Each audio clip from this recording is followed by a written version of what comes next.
গণিত এই শব্দটা শুনলেই অনেকের কপালে ভাঁজ পড়ে যায়।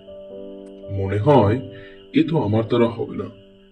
কিন্তু বন্ধুরা, আমি বলবো গণিত শুধু একটা বিষয় নয়, এটা এক ধরনের চিন্তা করার ধরন, এক ধরনের শিল্প।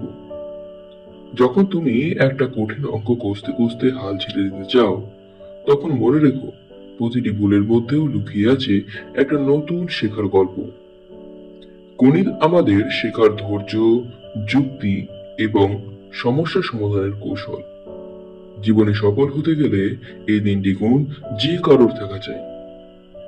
আচ্ছা, একটা ছোট্ট উদাহরণ দিই। তুমি যখন একটা পাজল সমাধান করো, তখন মজা পাও না? ঠিক সেই রকমই অঙ্ক একটা বুদ্ধির খেলা, যেখানে প্রতিটি সমস্যার একটি সুন্দর সমাধান অপেক্ষা করে তোমার চিন্তার দরজায়।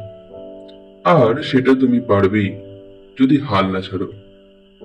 গণিত কোনো ভয় পাওয়ার বিষয় নয়, এটা একটা আত্মবিশ্বাস গড়ে তোলার একটি মাধ্যম।